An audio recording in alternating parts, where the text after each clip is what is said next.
Perfecto. Bueno,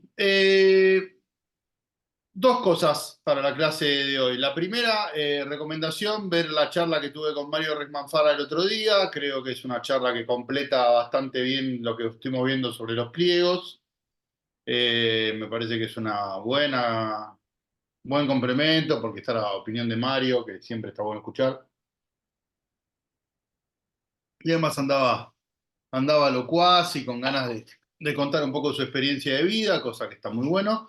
Así que por ese lado propongo eso. Y bueno, y hoy ya nos metemos con la unidad número 3, que es la última de las unidades que entran en el examen. La clase que viene, que es presencial, esperemos.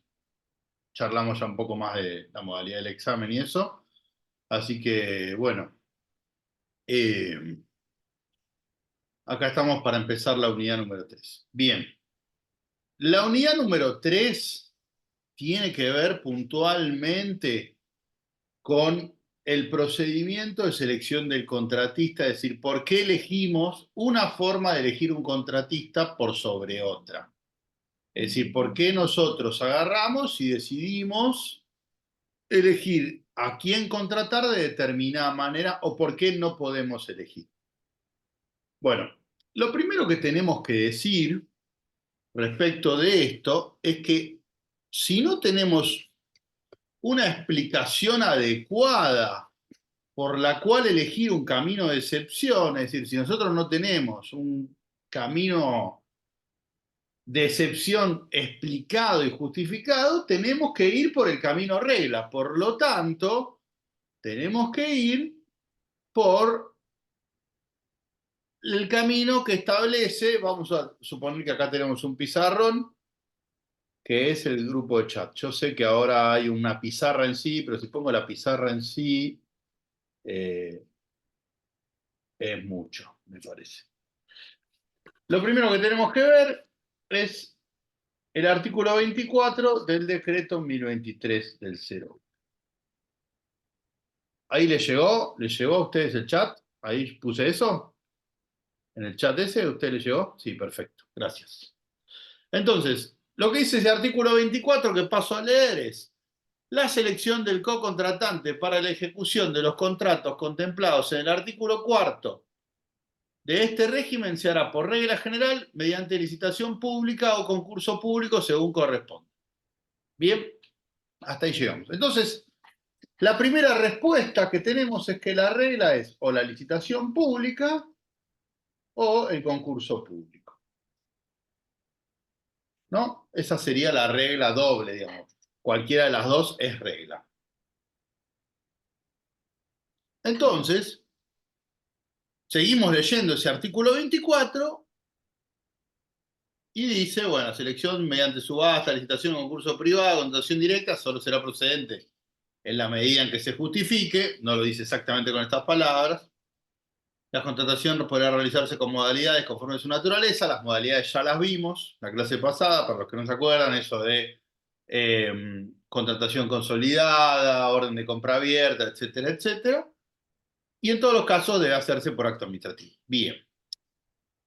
Eh, el artículo 25A explica un poco más de qué estamos hablando cuando hablamos de licitación pública o concurso público. Y dice: la licitación o el concurso serán públicos cuando el llamado esté dirigido a una cantidad, perdón, me distraigo porque sigue entrando gente al curso. Repito, la licitación, estamos en el artículo 25A. La licitación o el concurso serán públicos cuando el llamado a participar esté dirigido a una cantidad indeterminada de posibles oferentes con capacidad para obligarse, y será aplicable cuando el monto estimado de la contratación supere el mínimo que a tal efecto determine la reglamentación, sin perjuicio del cumplimiento de demás requisitos de los pliegos.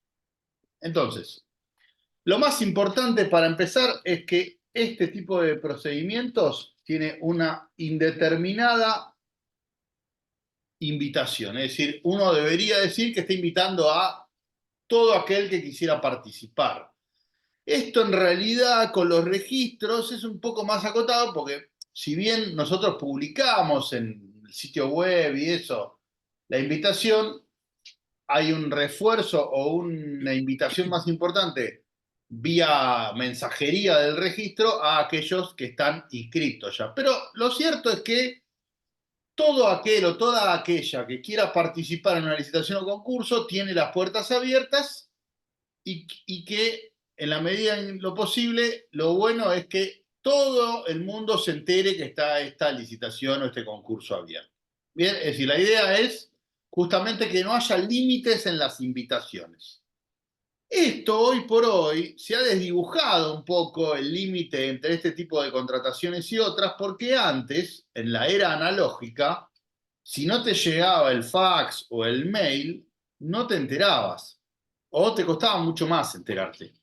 Entonces había más diferencia entre invitar a 3 o 4 en una contratación directa que invitar a todo el mundo por una licitación pública. Y en definitiva, eso a veces lo manejaba un poco el interesado cuando tenía un interés oscuro en el tema, invitando al grupo de gente que quería invitar. Hoy, entre la información que está online, los sitios web, las invitaciones, etcétera, etcétera, esas diferencias, esos posibles manejos oscuros de a quién invito y a quién no, y entonces quién se entera y quién no, realmente se han reducido un montón y para bien. Es decir, hoy por hoy no hay tantas diferencias en ese sentido porque no necesita uno tener la invitación en la mano, no es un cumpleaños esto, en donde si yo no tengo la invitación no puedo ir.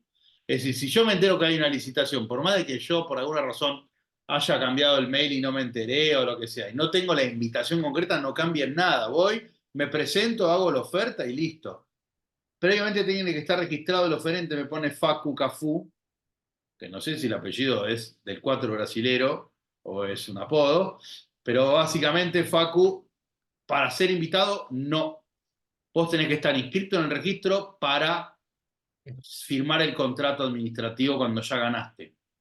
Es decir, lo que sí tiene de bueno estar en el registro es que la invitación te va a llegar. Pero si vos sos un fabricante de telas que todavía no se inscribió en el registro y te enterás por ahí dando vueltas porque alguien te manda la captura de pantalla a tu WhatsApp que el Estado está queriendo comprar telas, te podés presentar igual. El día que firmás el contrato, ya tenés que tener todos los papeles en regla en el registro. No sé si se entendió, Facu, pero bueno. Bien. Entonces, hasta ahora tenemos que la regla es la licitación o el concurso. Y entonces, ¿cuál será la diferencia entre los dos? Y eso lo trata de explicar, esto parece una batalla naval, pero no es así, el 25A1 y el 25A2, aunque la explicación está medio mal. Y ahora la vamos a ver. Explica mal. Entonces, el 25A1 dice, el procedimiento de licitación pública se realizará de acuerdo con el monto que fije la reglamentación y cuando el criterio de selección del co-contratante recaiga primordialmente en factores económicos. Bien. El procedimiento de concurso público se realizará de acuerdo con el monto que fije la reglamentación y cuando el criterio de selección del co-contratante recaiga primordialmente en factores no económicos. Bueno, ahí en ese 25A2 la palabra primordialmente está de más. Es decir, vamos a arrancar hablando de los concursos públicos. Los concursos públicos son aquellos lugares donde el Estado selecciona sin tener en cuenta la oferta económica. Justamente, sin tener en cuenta la oferta económica. Es decir, cuando hay un concurso, en realidad lo que nos importan son todos los factores no económicos. Supongamos un concurso para elegir docentes en la universidad. A mí no me preguntan, a mí, a Alejandra, a Facu, a Héctor Luna, a Darío Varela, a todos nosotros, no nos preguntan cuánto vamos a cobrar la hora de clase. Es decir, no hay un factor económico en la elección. Por el contrario, la hora de clase se paga tanto. Se paga 10 pesos, $1.000.000, lo que sea, pero ya tiene un precio que se renueva por paritaria, lo que sea. Lo que nos piden para presentarnos en un concurso público son nuestros antecedentes, nuestra experiencia docente, vamos a dar una clase abierta en donde nos van a poner un puntaje, vamos a tener que explicar si ya dimos clase en otro lado, bla, bla, bla, bla, pero no lo económico. Es decir, no vamos a ganar un concurso porque nosotros vamos a decir, Alejandra va a decir, yo cobro la hora 100 pesos y yo levanto la mano y digo, y yo la cobro 90. Ah, entonces démosela a Martín porque la cobra 90. No, justamente el concurso público tiene la idea de elegir entre factores no económicos, pero no primordialmente, primordialmente nada, elige entre factores no económicos, lo de primordialmente está de más ahí. ¿Se entiende? Es decir, nosotros elegimos en los concursos, supongamos que sea un concurso de proyectos para mejorar la plaza principal de Avellaneda, ¿no? O para hacer un homenaje en la estación de tren a Costequi y Santillán, no sé, una estatua, por decir algo. Bien, es decir, nosotros, cuando hacemos ese concurso para la estatua de Costequi y Santillán, lo que hacemos es hacer un puntaje o de la propia, de un boceto puede ser, o asignamos puntaje por experiencia en el rubro, o asignamos puntaje por distintas razones, pero no agarramos y le decimos a Camila, Camila, ¿cuánto nos cobra la estatua? 100.000 pesos. Y de repente viene un escultor re grosso y nos dice, yo se las cobro 102.000. Ah, listo, Camila lo cobra 2.000 pesos menos, por tanto ganó Camila. No, no. En el concurso justamente vamos a ponderar, capaz que Camila hace muy buenas esculturas, vamos a ponderar otro tipo de valores, otro tipo de cuestiones, no la económica. No sé si se entiende. Bueno, en la licitación pública, por el contrario, está bien puesta la palabra primordialmente. Entonces acá ponemos 25 a 1, primordialmente ok. ¿Por qué? Porque justamente en la licitación pública, en la licitación, sí, Dana, que se entiende, me imagino, ya me perdí. En la licitación pública, justamente nosotros tenemos muchas veces, además del factor económico, otros. Es decir, tenemos, por ejemplo, si pedimos que acrediten experiencia, si podemos pedir que nos hagan algún tipo de muestra de la tela que van a usar, si podemos pedir alguna cuestión de que nos, no sé, nos acrediten que los camiones de basura que van a usar tienen un máximo de antigüedad de 5 años, etcétera, etcétera. Pero lo que no vamos a dejar nunca de hacer es mirar el factor económico. El ejemplo clásico, cuando compramos resmas, miramos solo el factor económico, porque la resma que me trae Camila, Alejandra, Darío o Héctor es la misma. Entonces ahí nos da lo mismo, obviamente si cumplen los demás requisitos del pliego, pero en ese caso, el factor económico se lleva toda la cuestión. Si alguien me la vende a 1.000, otro 999, otro 998 y otro 997, ganó el de 997. Saquemos la preferencia de compra nacional, lo que sea.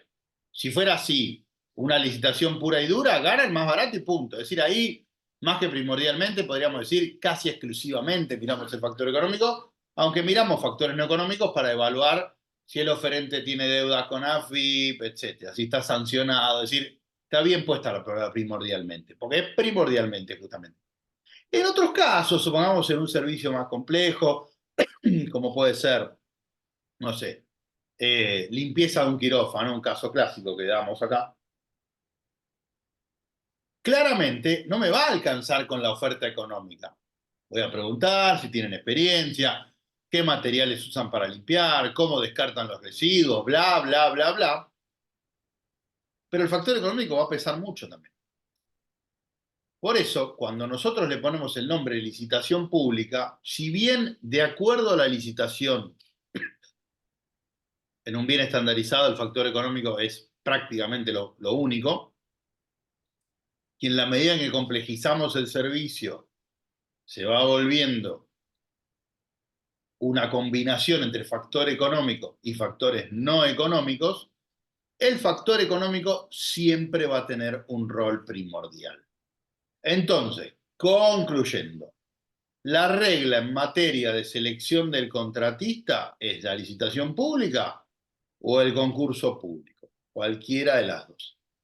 Si no hay factores económicos, concurso público docente, concurso público de ideas para elegir la estatua de Costecchi Santillán, concurso público para elegir el himno de la Universidad de Avellaneda, o lo que sea. En esos casos, en el himno de la Universidad de Avellaneda o en la estatua de Costecchi Santillán, probablemente lo que hagan es poner un, un premio, un premio que puede ser en plata, supongamos, no sé, 1.000.000 de pesos, más una plaqueta al lado de la estatua que dice, esta estatua la construyó Héctor Luna y su grupo de trabajo en el 2024, o lo que sea, o una foto en los manuales de estudio de la primaria, lo que sea. Pero eso ya está preestablecido de antes, por lo tanto, gane Héctor, gane yo, gane Agustina o gane Alejandra, el premio es el mismo. No es que Héctor, Agustina, Alejandra y yo no vamos a estar peleando en yo te cobro la estatua de 1.000.000, yo 999.000, yo 900.000. ¿Bien? Eso es el concurso público, cuando el factor económico no está en juego. ¿Cómo elijo al contratista? Por todo lo demás. Su experiencia, la exposición que haga, el borrador de la estatua, lo que sea. ¿Bien? En la licitación pública, por el contrario, la cuestión económica siempre tiene un peso primordial. Yo cuando estoy en la clase te escucho la mitad, ¿viste? Vos me hablas y yo me quedo, ¿viste? Porque escucho la mitad. Claro. Lucila, te estamos escuchando todos. Ahí te silencié. Bien. Entonces, la económica es uno de los factores primordiales en la licitación. ¿Es el único? No. En una licitación de un bien estandarizado es prácticamente el único. En la medida en que se complejiza el servicio que estamos contratando, va a ser uno de los factores y vamos a tener que tener en cuenta otros factores, pero el factor económico siempre va a ser primordial. ¿Hasta acá estamos? Bien. ¿Alguien lo entendió? ¿Sigo? Buenas tardes, Martín. Disculpa. Sí. Hola. Recién llego porque fui hasta la facultad y volví. Bueno, no importa. Solamente un concepto Avisé, ¿eh? breve. No, Avisé. no, yo no pude entrar al campus. No, no, no, no es culpa de los demás. No, no, por Ah, favor. Lo digo porque nada, vengo corriendo de allá.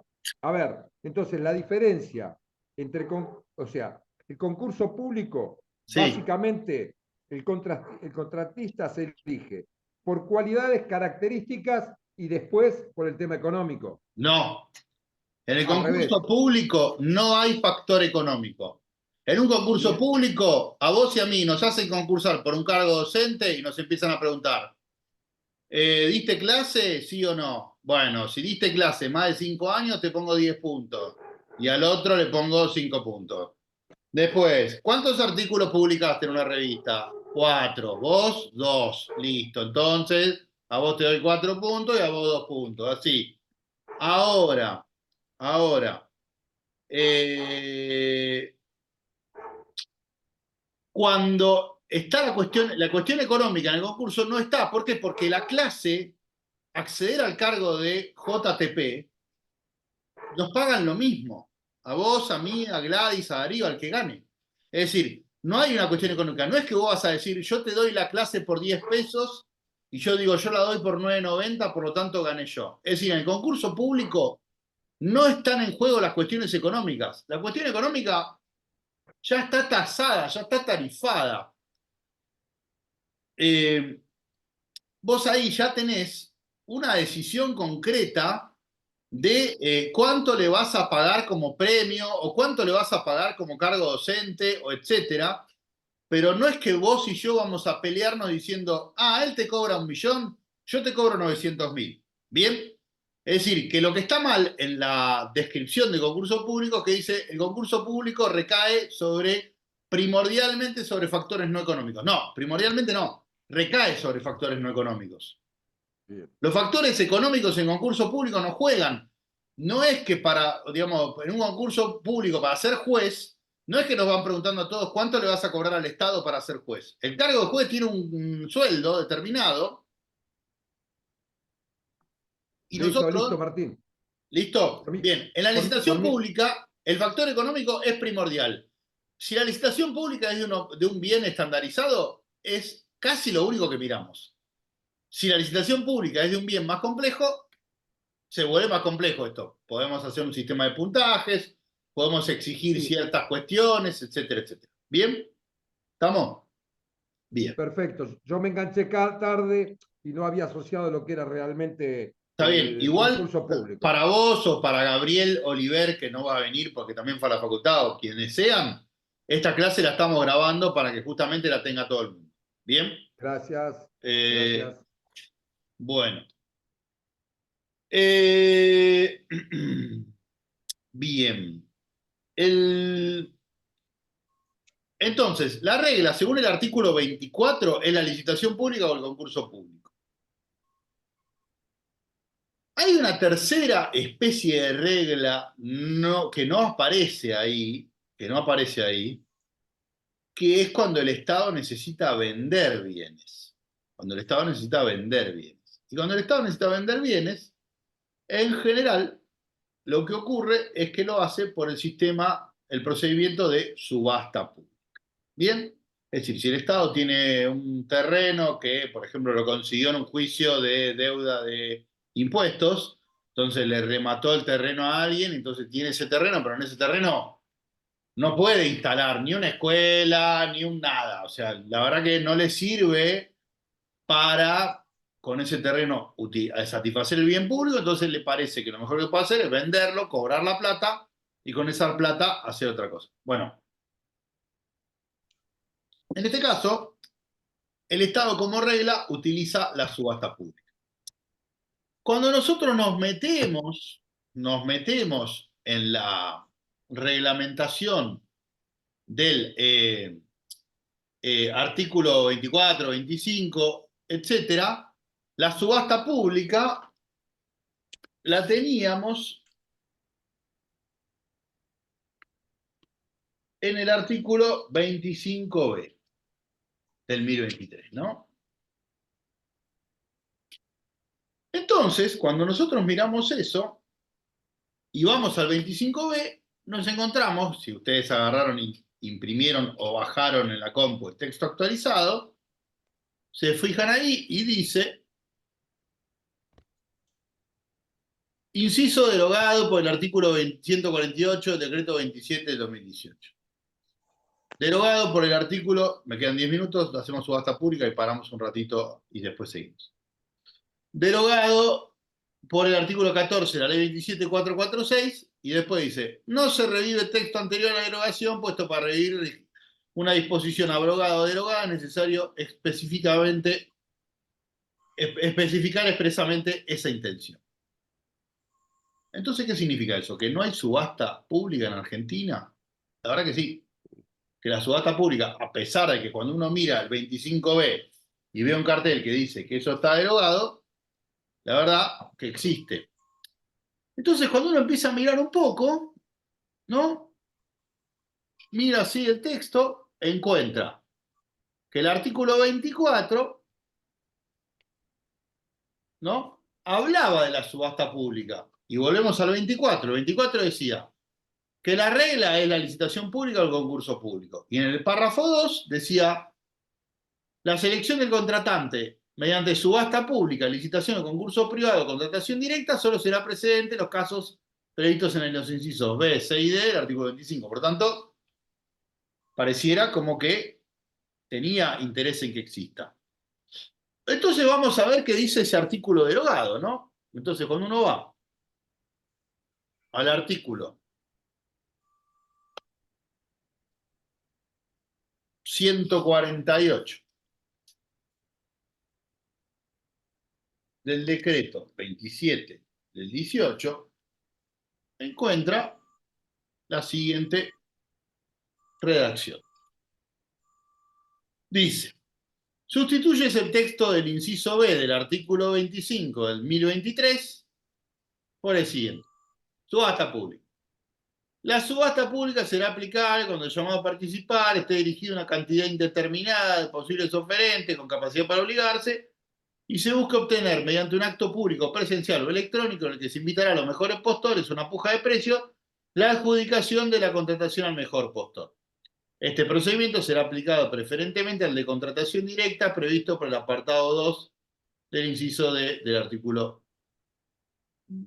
De este artículo, en los casos que la subasta fuera viable, las condiciones fije la reglamentación. ¿No? Entonces, básicamente lo que hacía ese 148 era mejorar un poco la redacción original, diciendo que una subasta consiste básicamente en una puja de oferentes para obtener un mejor precio. Para los que nunca lo vieron en una película o en la vida real o lo que sea, tradicionalmente, cuando no había sistemas digitales, ni electrónicos, ni nada, en una subasta pública hay una persona, por ejemplo, que agarra y tiene este vaso, ¿no? Con muy poquito de soda, y dice, ¿cuánto me dan por este vaso? Entonces levanta la mano Gladys y dice, te doy 50 pesos, Rubén dice 100, Agustina 150, Héctor 200, Gladys vuelve a ofrecer 300, Rubén dice 400 y de repente todos se callan la boca. ¿No? Entonces tenemos la oferta de Rubén por 400 pesos. Y nada más. Ahí decimos, ¿quién da más? ¿Quién da más? Nadie da más, nadie da más. Por lo tanto, vendido a Rubén por 400. ¿Esto más o menos lo tienen ubicado? ¿Lo vieron alguna vez? ¿Alguien les habló de esto? Bueno, eso es la forma clásica en donde el Estado o los privados venden los inmuebles. ¿Por qué? Porque el mejor precio consiste en ver la puja que existe entre los oferentes que van levantando el precio que ofrecen para comprar eso. ¿Bien? ¿Hasta acá más o menos alguien no sabe de lo que estamos hablando? ¿O vamos? ¿Vamos bien? Bien. Entonces... Podríamos... No, sí. lo que yo te iba a decir es lo que se hace a través de martillero público, que muchas veces lo ha hecho el Banco Ciudad con obras de arte, con obras de empeño, con rezago de autos. Exacto.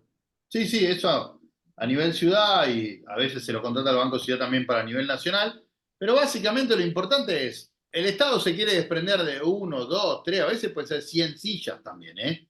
No necesita ser un bien, uno solo. Puede ser un lote de cosas, sillas, mesas, vasos, platos. Supongamos que el deudor es un restaurante y parte de lo que se va a cobrar el Estado, la deuda, es rematando, no sé, la silla, la mesa. Bueno, entonces eso, la mejor forma de obtener un precio mejor, supuestamente, ¿no? Después hay lugares en donde si yo quiero ofertar, no sé, en la esquina me para alguien y me dice, ni se te ocurra entrar, y todas esas cosas que uno sabe que existen, qué sé yo, pero bueno, acá estamos estudiando la teoría, no las barbaridades que se han hecho en este mundo. Entonces, en ese momento, bueno, en algún momento, como dijimos antes, nadie ofreció más de 400 pesos por el vaso, se lo doy a Rubén. Entonces Rubén es el adjudicatario del vaso. ¿Bien? ¿Hasta acá estamos?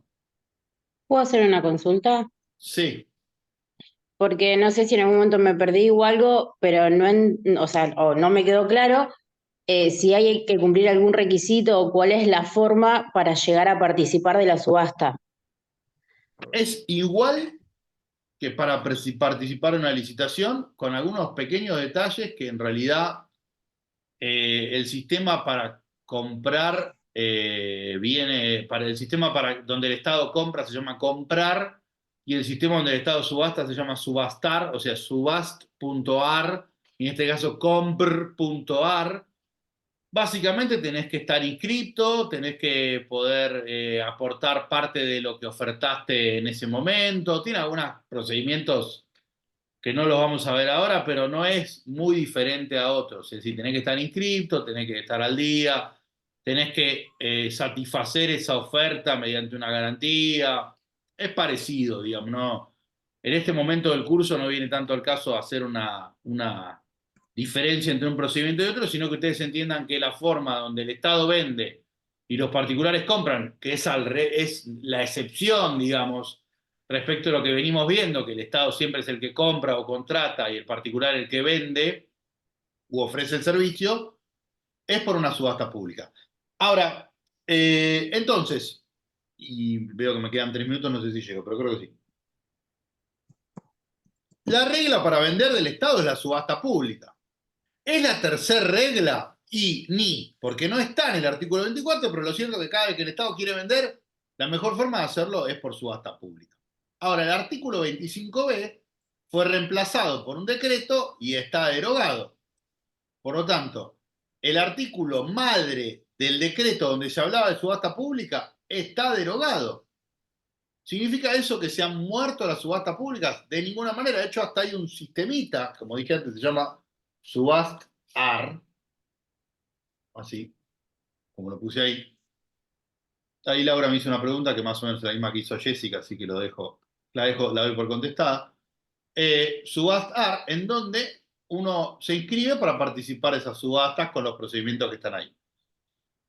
Cuando uno va al reglamento,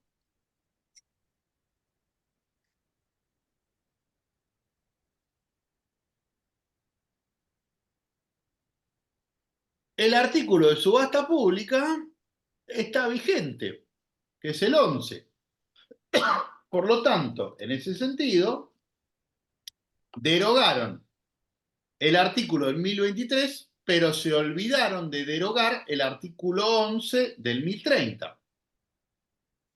Entonces uno lee y dice, procedimiento de la subasta, procedencia de la subasta pública.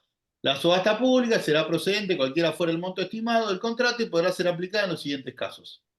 Compra de bienes muebles, inmuebles, movientes, incluyendo dentro de los primeros objetos de arte, interés histórico, venta de bienes de propiedad del Estado. ¿Bien? ¿Y entonces qué pasó? Nosotros teníamos un artículo 25b que fue modificado por un decreto de necesidad de urgencia, que en esa época también fue un decreto ómnibus, ahora volvieron los ómnibus, se ve, porque fue un decreto que se llamó simplificación y desburocratización, etc. Sí, con el mismo link volvemos ahora. Pero son las 7, volvemos 7 y 10. ¿Bien? Bueno, entonces, un decreto que buscaba hacer un montón de cambios. Ese decreto modifica el texto, pero ese decreto de necesidad y urgencia es derogado por una ley posterior. Y esa ley posterior no revivió el texto original. Por lo tanto, de alguna manera, al no revivir el texto original, nos quedamos sin texto original. Otra característica increíble de la normativización en Argentina, en donde nos quedamos sin texto original porque nadie lo revivió. Arrancamos con este tema en 10 minutos, pues se nos va a cortar en breve, así que en 10 minutos volvemos y seguimos con subasta pública. Nos encontramos 19:10 para seguir la clase. ¿Bien?